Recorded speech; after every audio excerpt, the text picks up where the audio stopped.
Hello everyone, welcome back to our channel Geomatics Engineering. Here we'll learn and explore the things related to geomatics engineering. This is our second video of module land surveying, where we will talk about the scale, what are the types of scale, how it is represented, and so on. So let's start with our video. But I want to say that if you are from civil background, you can also go through it because the syllabus is same and you will give your gate very correctly in the surveying portion. So watch our video.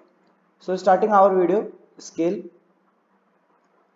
So scale is very important part of surveying. Why I am saying this? Because if we have to measure something and then we have to plot it over our map. If we have measured something on ground, if we have measured something on ground, this is our ground,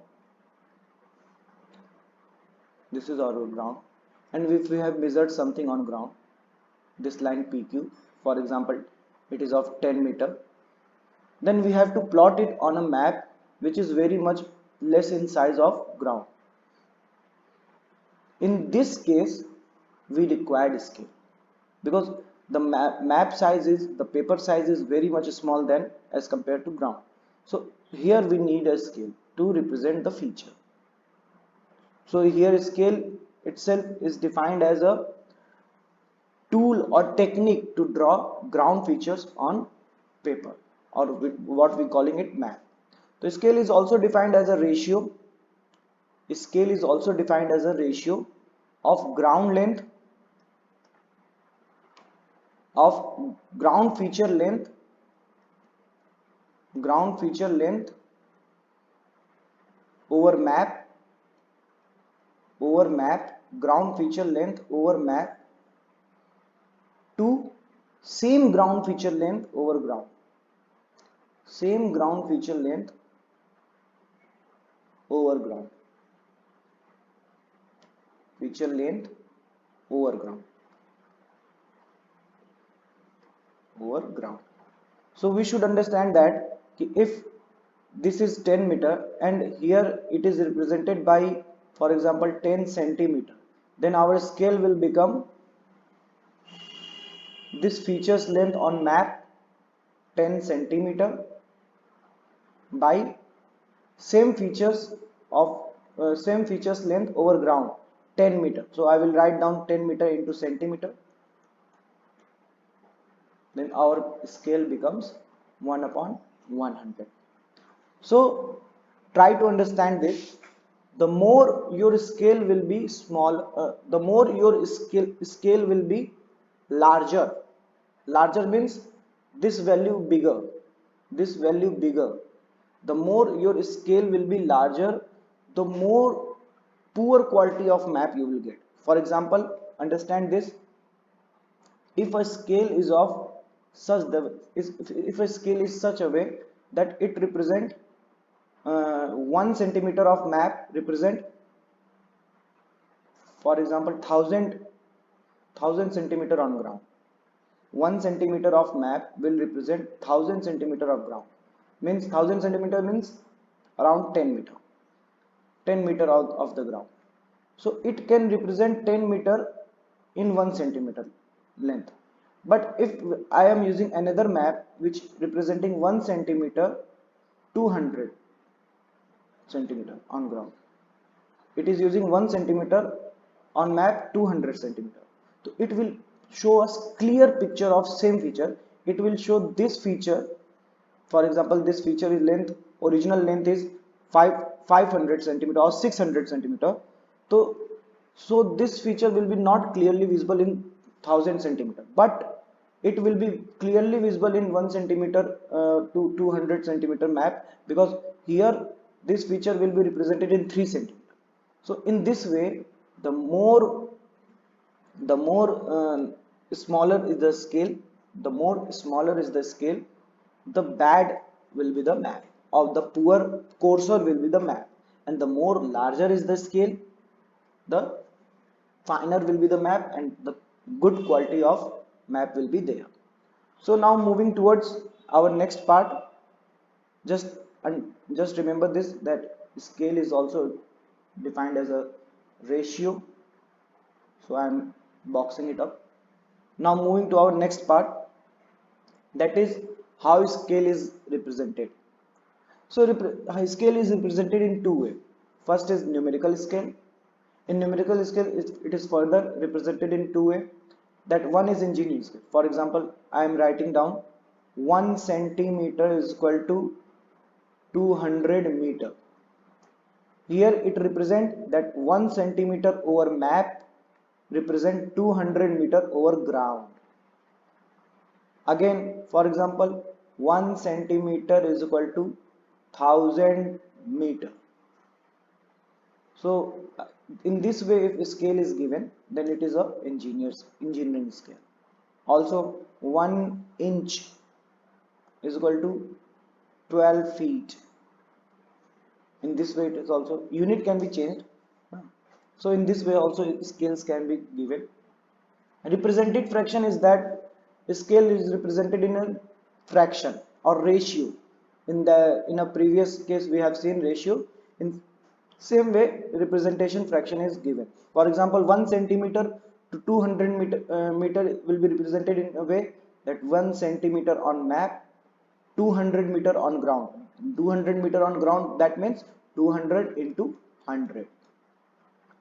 So it becomes 1 upon 20,000. This is the scale. This one 1 upon 1 centimeter and 1000 meter.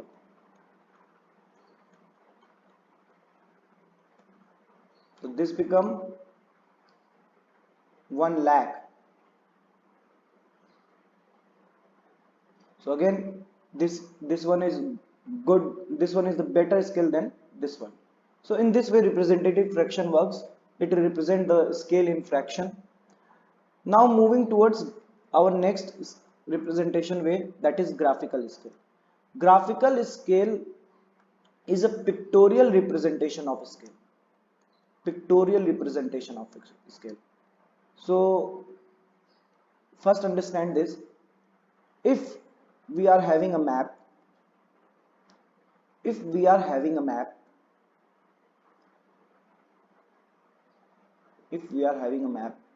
like this, and here it is given that scale is 1 centimeter is equal to 200 meter. 1 centimeter is equal to 200, and then temperature increases, and this map for understanding, let's assume that this map expands. This map expands a little. Here is still written 1 centimeter is equal to 200 meter. But now the map is expanded. Here some line was 10 centimeter. Here that line become 10 centimeter, 10.1 centimeter. So scale is changed.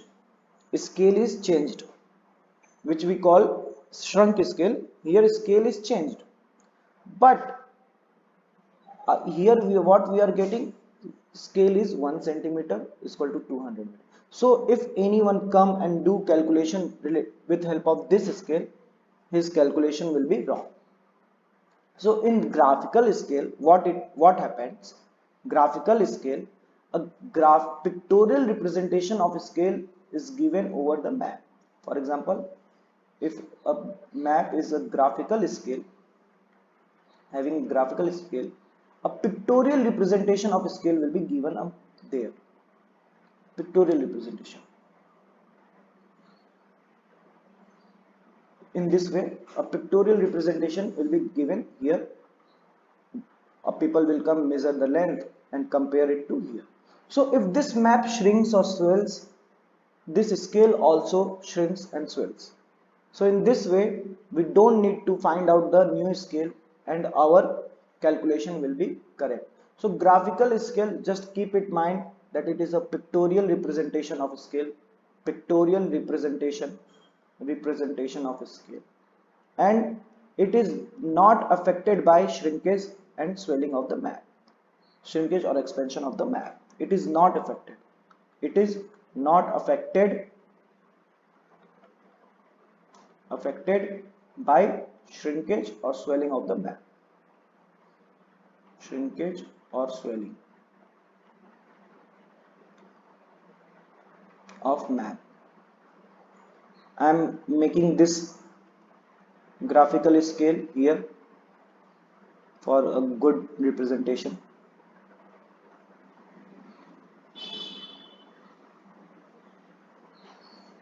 In this way graduations will be there, and in last graduation some extra graduations will be there to measure the things in more than one dimension.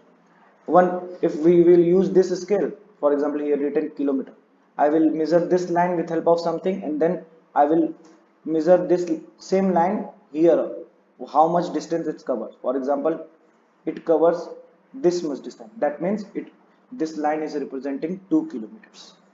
So in this way this scale is used. Now moving towards our next part, that is shrunk scale. We have already talked this in graphical scales, that due to expansion, or what we are calling it swelling or contraction of map, shrinkage of map, the map scale got changed. The map scale got changed, and the new scale thus formed, and the new scale thus formed is called shrunk scale. So how we calculate it? We calculate it by calculating shrinkage factor. Shrinkage factor is the ratio of, write down, shrinkage factor is the ratio of changed length of feature, change length of feature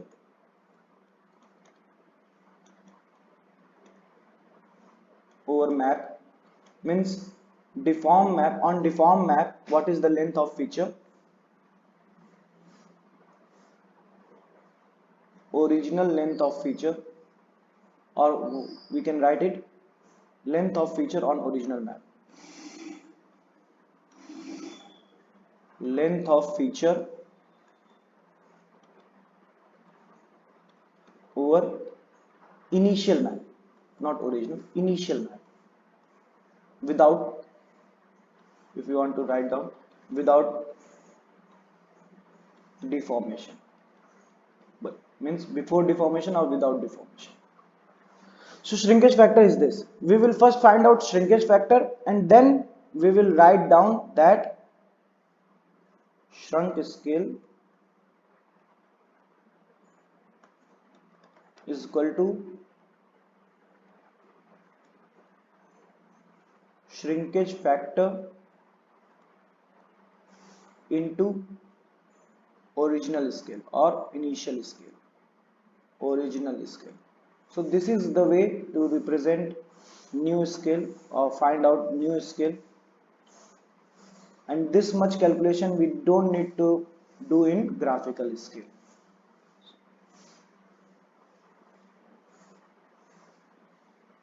So this is the shrinkage factor. Questions may come from this section because it is having a numerical aspect, so questions can come from this section. Now moving towards our next part, that is types of scale. There are 4 types of scales. Out of this we will study Vernier scale in detail because it having a good number of chances, it has a good number of chances to come in exam, but other 3 very rarely we see any questions related to other 3. So first talk about plane scale. This is a plane scale. Plane scale is used to measure only two dimension. Two dimension I am saying, that means centimeter, millimeter, or just ones and tens.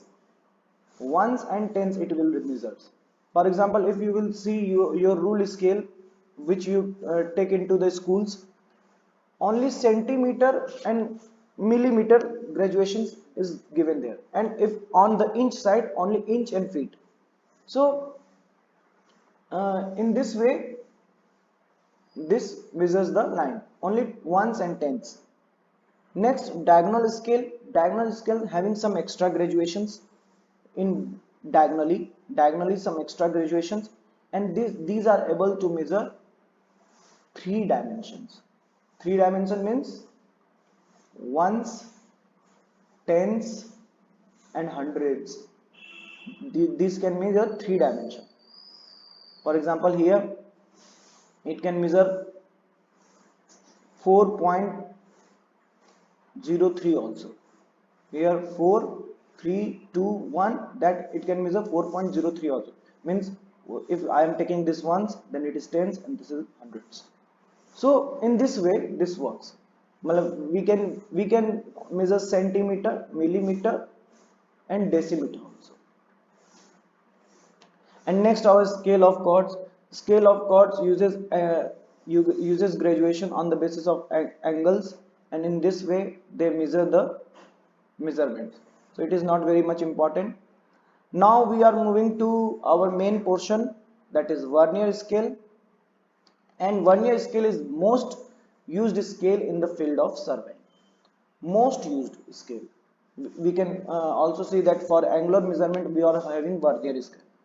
In Vernier scale, the principle works is that if we are using two graduation, one graduation is this and one graduation is this. If we are using two graduation, then our eye can measure more precisely as compared to one graduation. So Vernier scale works on this way. It consists of two scales, that is one is called Vernier and another one is called main scale, where main reading happens. Main scale and Vernier scale. With help of these two scales, very less value can be measured, and that less value or smallest value is known as least count. Least count. For example, see here, I am making a figure.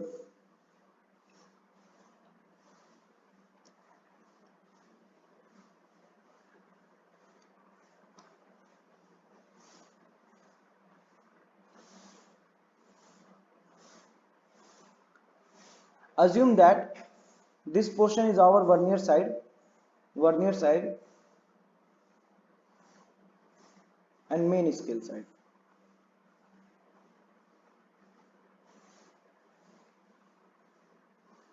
Main scale graduations are or divisions are like this, in this much gap, and Vernier's divisions are like this much gap. Here Vernier divisions are small than main scale division. So our eye can measure this also, and this length also, and this length is what we are calling least count.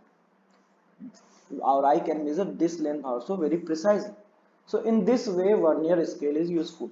Vernier scale is useful for measuring the smallest distance also. So here least count is defined as it is the smallest length that can be measured by a Vernier. Just make if you are making note properly, then make this figure over there also,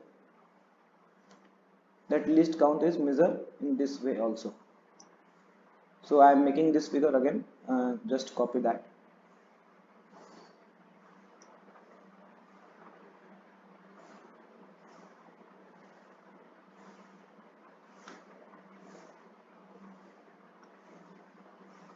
If it is a Vernier side,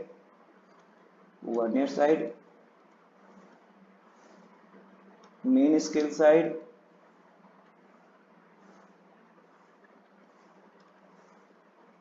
this division, Vernier. So we can measure this much length also. Here 0, 0. This is our list count. Okay. So moving further. Here I will write down some extra thing, that main scale division. Write down some extra things to have a proper note. I am doing it. That S represent main scale division, size of main scale division size means this size represented by S. We represent Vernier scale division size, and N represent number of number of Vernier scale division. So now moving further, we have already understand what is least count, and we can write down that if it is S and this one is V, then least count will be S minus V. This one will be very much useful, and we will see that in all the cases, of Vernier scale, we will find least count will be equal to S minus V, and we will, when we will change it according to different Vernier, we will find then least count will be equal to S upon N, that is size of mean scale division upon number of Vernier scale division. This formula is very much useful, very much useful. Now moving further, depending upon the size of Vernier scale division and to the size of main scale division, there are several type of Vernier scale. We will see them one by one, and before that we will see how measurements are taken. First, we will place Vernier, we will set up Vernier and main scale 0 0 on the same line. First we will set up the Vernier scale and main scale, setting up Vernier scale and main scale, Vernier and main scale. Next we will take reading, and our Vernier will move some up to something line. Then we will try to see that where is our main scale reading. For example, we have taken the reading, we have this much reading, so this is our 30, our main scale reading is 30. Then we will see where Vernier scale is matching to the main scale now, where Vernier scale is matching to the main scale now. The point where Vernier scale is matching to the main scale is the Vernier scale reading. This one is main scale reading. Or what we call measurement. And the point where Vernier matches to the main scale, here, for example, here, the point where Vernier matches to the main scale is called Vernier scale reading.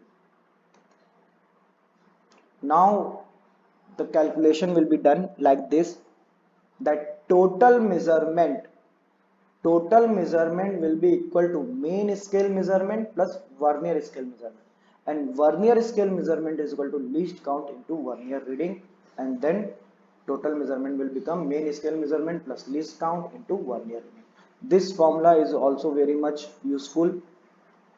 Keep it in mind that total measurement with help of Vernier scale is main scale measurement plus least count into Vernier reading. Now moving to our last part of the video, that is types of Vernier scale. First, if graduations of Vernier scale is only one direction, then it is called single Vernier. If graduations of one Vernier scale from 0 is in one direction only, then it is called single Vernier.